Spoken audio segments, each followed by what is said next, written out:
Welcome to the Financial Markets Insights podcast brought to you by the Realisation Group, where we bring together the best minds in the financial and capital markets industry to discuss all the latest trends and news. I'm your host, Helen Disney, and today I'll be in conversation with our other regular podcast host, Jannah Patchay, who is also an originating member of the Digital Pound Foundation. In this episode, Jannah and I will discuss why the UK might need a digital pound, what is a central bank digital currency or CBDC, and what are its benefits as well as its possible risks for us as consumers and citizens. So hello and welcome to this episode of Financial Markets Insights. I'm here today with our guest speaker, Jannah Patchay, who's normally my co-host on the podcast, but today is representing the Digital Pound Foundation, her role as one of the originating members of the organisation. So welcome, Jannah. Hello, Helen. It's interesting to be on the other side of the fence. Yeah, we're doing this a bit differently today, but the work of the Digital Pound Foundation is so interesting, and I think it might be great just to start by telling listeners a little bit about what the foundation is and why it was set up. Sure, yeah. So the Digital Pound Foundation it's been a while in the making. I think we first wrote a paper introducing the concept of what we then called the DGBP initiative back in about July, August 2020. And this was around the time that the Digital Dollar project was set up in the US. It was launched in the US. And one of my fellow originating team members, Lee Schneider, knew a few people from that and said, why don't we do something similar in the UK? So that's how we sort of kicked off following from their example. And we started with the intention of looking at advocacy around and promotion of a well-designed digital pound in the UK, and I'll come on to that in a bit, with a focus on CBDC, so central bank digital currency. However, as we started to build interest from our founder members, who are all corporates, and also, as a result, following on from some of our conversations with the Bank of England itself, we realised that in the UK, the future is likely to be a mixture of both public and private forms of digital money. So public meaning central bank issued money, and private meaning private institution issued money, such as e-money, for example, or fiat-backed stable coins. So on that basis, we decided that the Digital Pound Foundation would be established with the intent to promote the development of a well-designed digital pound in the UK and a healthy and diverse ecosystem for new forms of digital money more generally. And when we talk about a well-designed digital pound, what we really mean here is a digital pound that adheres not only to kind of best practices and standards that are internationally being developed around both public and private new forms of digital money, but also some of the well-established legal and social principles in the UK around proportionality of privacy, for example, and security and financial inclusion and things like that. So I think it's really important that we've got an independent body like that, because obviously the future of money is changing, essentially. We're moving digital, we're moving away perhaps from cash, whether it's people just using other forms of digital payment or whether it's actually having a digital currency issued by a central bank. So can you just explain a bit about what is a central bank digital currency? Because I guess people tend to assume, well, look, I can pay for something with PayPal, or I can pay with Apple Pay, all these kind of electronic forms of payment. So what's the difference between that and a central bank digital currency? Sure. So as you pointed out, Helen, most of the time in these days, our transactions are not in cash. We are transacting electronically using digital representations of money, whether in account form, between our banks, and using different payment providers as well. And from the outside, you would look at this and think, well, it is all digital already, so why do we need a central bank digital currency? And the answer is, if we think back to the systems on which our current payments infrastructure is built, they have some, they've grown organically over the years, over decades, perhaps the best part of a century by now. And they're based on some pretty old, outdated assumptions. So, for example, while today's banks are not exchanging wheelbarrows full of cash at the end of the day, some of the payment systems, at their very core, have an assumption from decades back that wheelbarrows full of cash would be exchanged. And there has been some modernization over the intervening years to move on from that, to allow instantaneous settlement between accounts. Well, not instantaneous, but more real-time settlements between account transfers, for example. But these are not inherent properties of the system. And if we think about the technology that we have today and the requirements that we have today of money, if we were to sit down today and think, if I was designing money from scratch and I was looking at how we want to use money and how we want to make payments and transact between individuals, between businesses, etc., in today's world, and gathered the requirements for that, and then looked at the technical solutions that could be produced given the technology we have today, what we would come up with might look very different to the payment systems that we have on our legacy infrastructure now. And that's basically what central bank digital currency is. It's the design and implementation of a digital native form of central bank issued currency.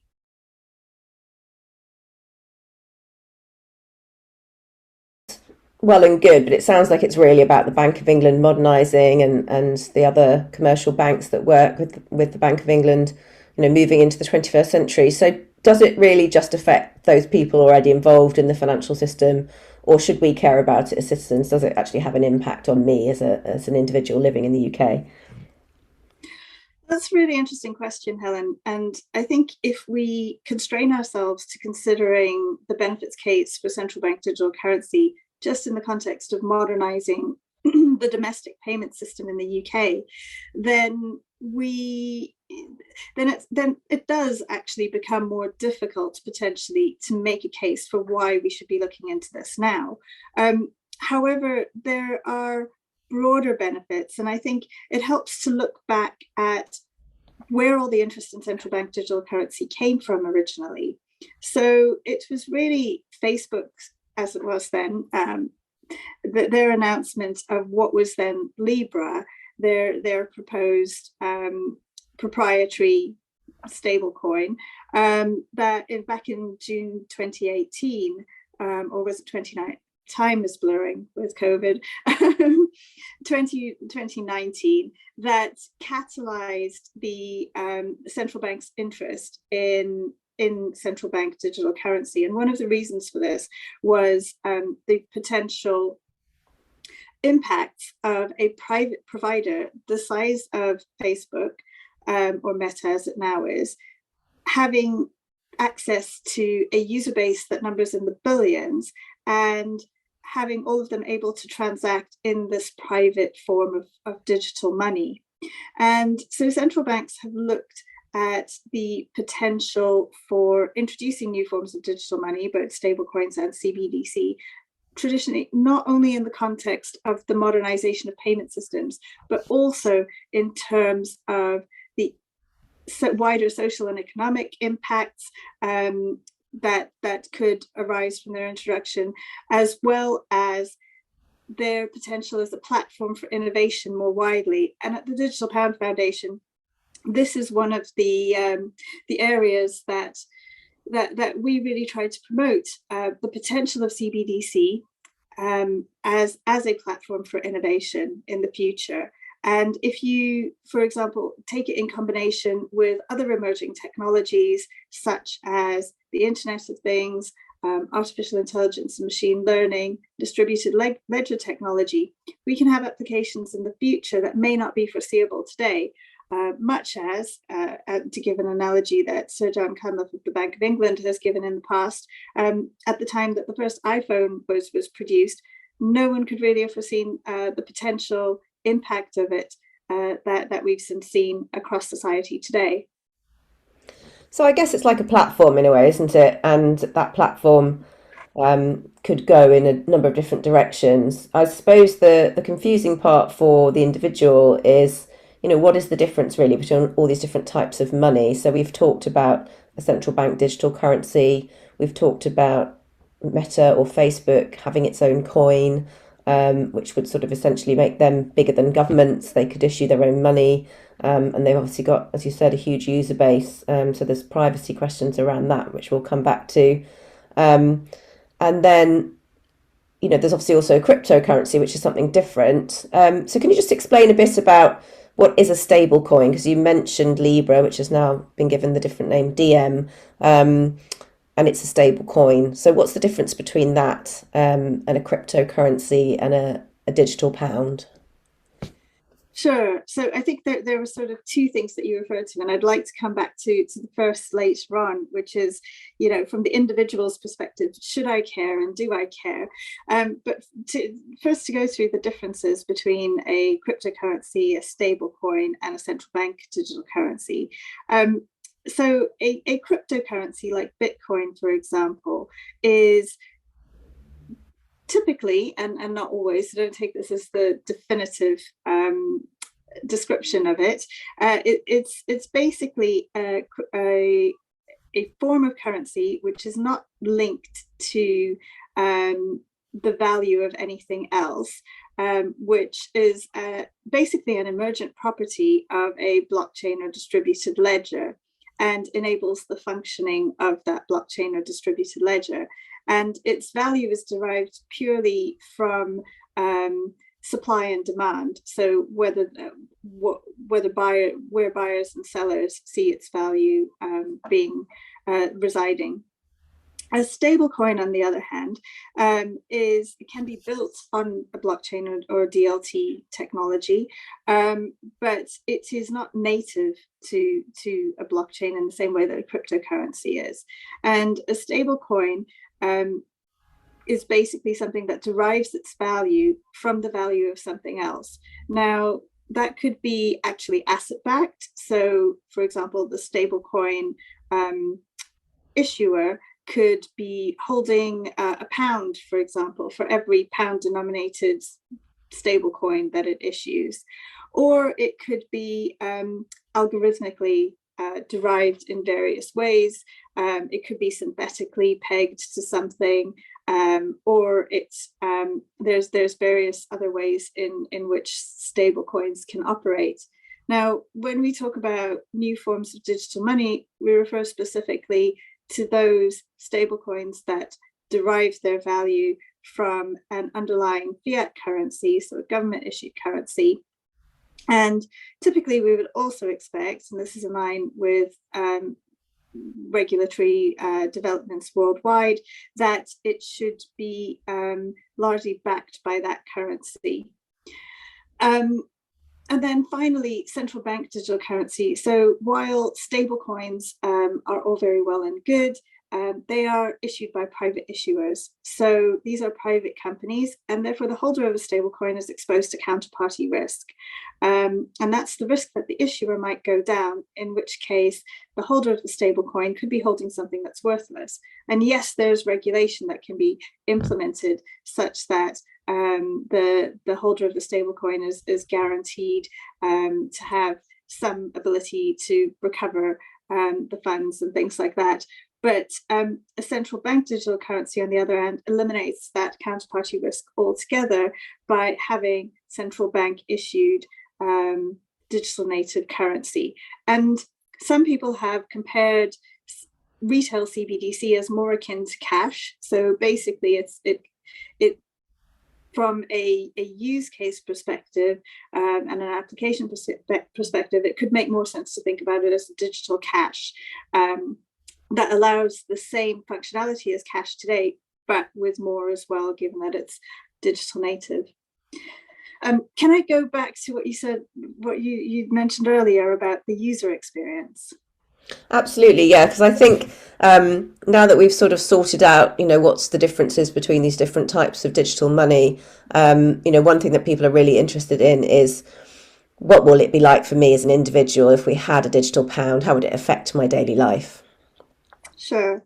So the question, should I care what I'm transacting in? I would say people don't really at the moment. I mean, there's an obvious distinction between whether you're transacting electronically or you're transacting in cash, because cash is tangible and it's something that you hold in your hand. But in reality, I think most people, most members of the general public, remain blissfully unaware of the nature of the money that they're actually using right now. And what's really interesting is over the last 20 to 30 years, we've seen this increasing shift away from cash transactions to electronic transactions, to the point where, among retail users, the vast majority of transactions now occur electronically. And these electronic transactions are not happening in central bank money anymore, which is what cash was, because cash was represented a direct claim on the central bank.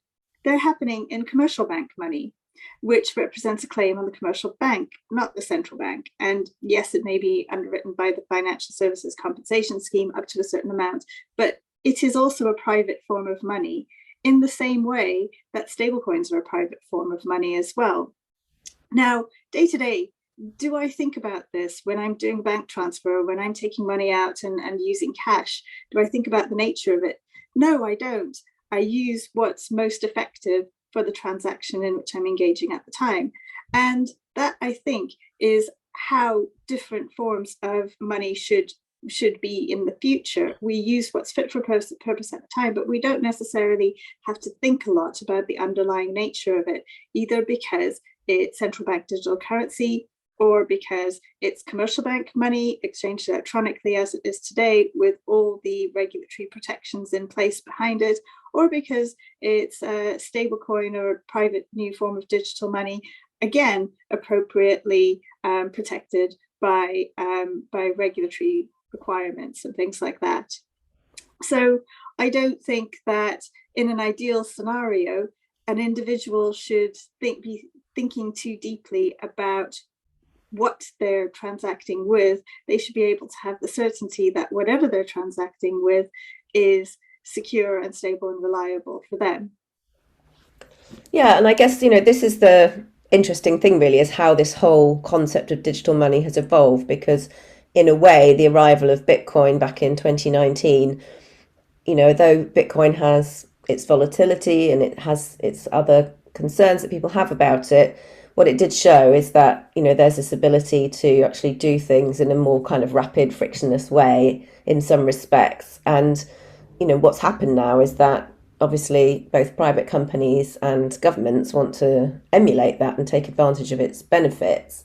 So in a way, stablecoin is a sort of hybrid attempt to kind of make cryptocurrency more palatable, if you like. You've got a currency that's digital, but it isn't as volatile as something like Bitcoin or other cryptocurrencies. But it does have this concern that, if you take, going back to the Libra Diem example, it's Facebook, it's Meta, which now is your bank. And obviously Facebook already knows a huge amount about us. So do we want that same company also knowing what we're spending and who we're exchanging money with? But equally, some people might say, well, I don't particularly want the government to know what I'm spending and who I'm exchanging money with either. So if we think about whether it's our own government or other governments around the world that are thinking about or experimenting with issuing digital currency, there are risks, aren't there? What about the threat to our privacy? And, how are different countries addressing that? You're right. There are risks, and I think CBDC draws out the concept of CBDC draws out some really interesting questions about the differences between individual jurisdictions and the kind of their essential characteristics, and what a society might want to look like in the future. So, as you've mentioned, the the potential risk associated with leaning too far towards allowing private sector operators and issuers of private stablecoins to fill the gap for digital money.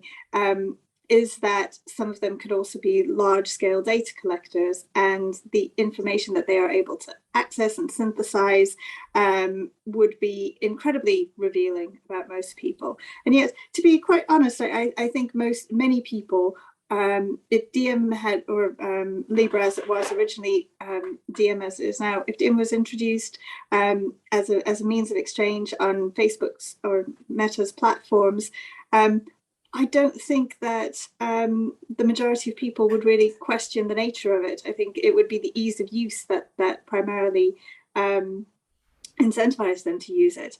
But nevertheless, when we're considering public digital money in the form of central bank digital currency, the extent to which privacy is protected and enshrined in both the legislation around the CBDC as well as the design of the CBDC is going to be really fundamental to the type of society we want to live in the future. And different jurisdictions are addressing the challenges of privacy in different ways. So from a design perspective, there are different design choices that can be made in order to protect privacy, for example, small transactions, and allow peer-to-peer transactions at the smaller scale. And I think there's all too often an artificial dichotomy created between privacy and financial and prevention of financial crime.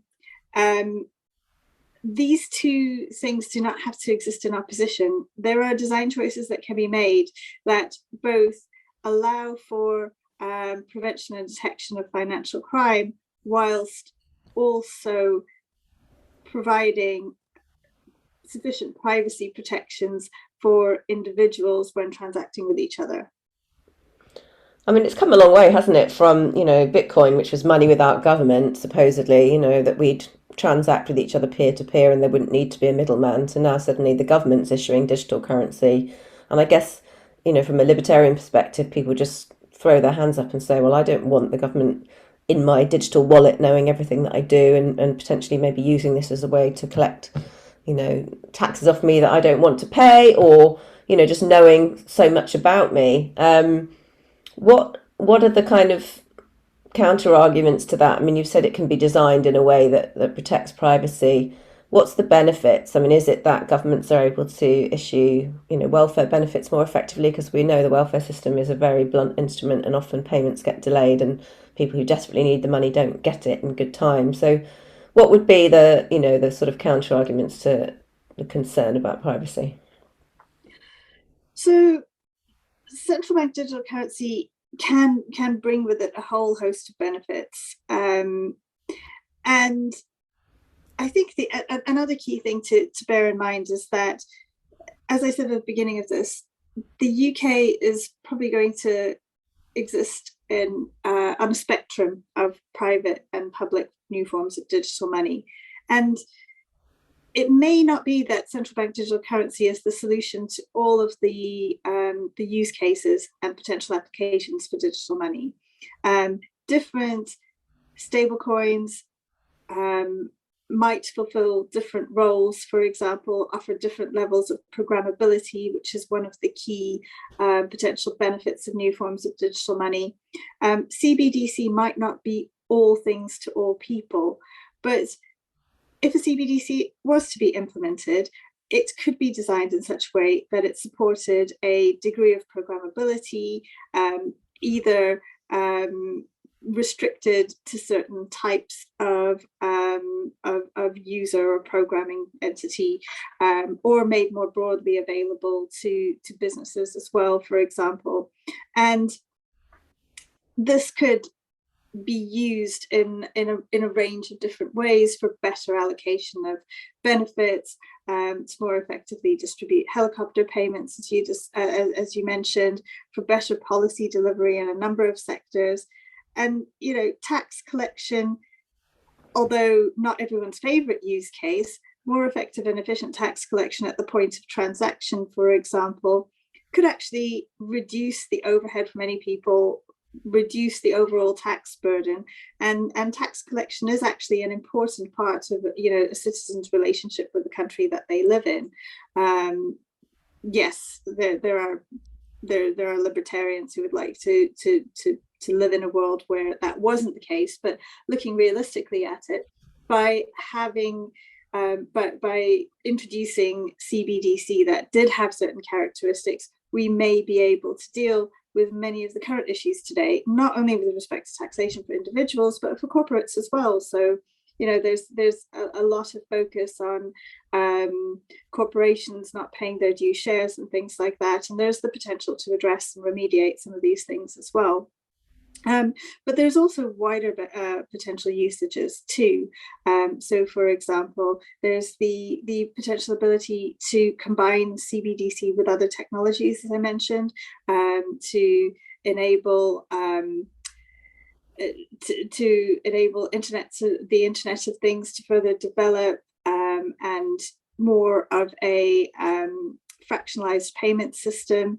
We could also. Can you give some examples of that? What would that look like in practice if someone was going to benefit from that? What's an example you could give? Well, I think it's more of an extension of the sorry, I've forgotten what that thing is called now. You might want to stop recording for a second. Okay. So over the last 20 years or so, we've also seen the emergence of more of a subscription economy, which has enabled a wider range of services to be made available by businesses to a more diverse range of clients and participants. And combined with the Internet of Things, the subscription economy model could be taken to a new level where basically consumers are able to pay only for what they use, for example. And CBDC, which could be attached to wallets associated with objects or applications, etc., would be the enabler of this kind of more advanced subscription-based model. So that's one of the potential applications from more of an innovation perspective. At its simplest, though, I think we need to look back at what Facebook was originally trying to do with DM, which was actually just to enable peer-to-peer payments between users wherever they were in the world to each other, in a simple, reliable way that was easily integrated with many of the common applications that they use today. And that remains a very powerful use case. That's not something that's easy to do right now with the payments infrastructure that we've got.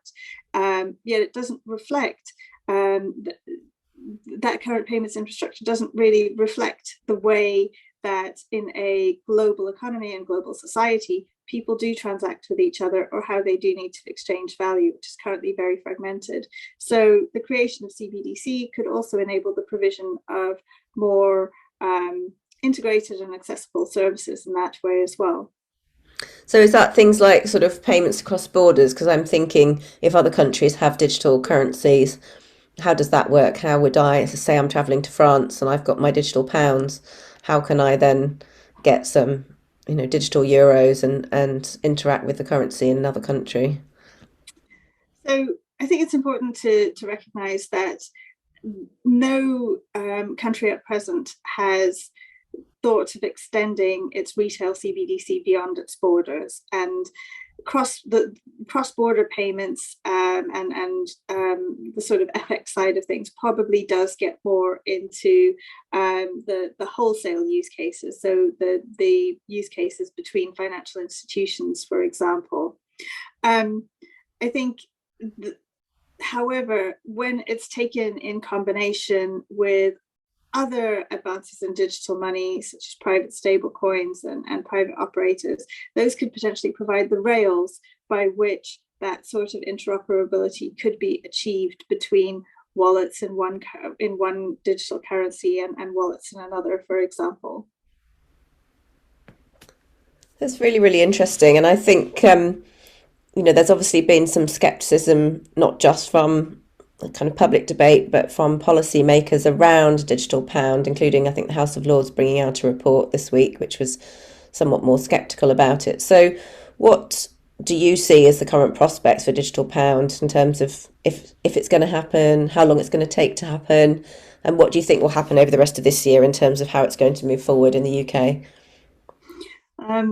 Sure. Well, as I said, when we talk about the digital pound, we don't only mean a central bank digital currency in the UK. We also mean the emergence of private stablecoins, potentially systemically important stablecoins that represent the value of the pound.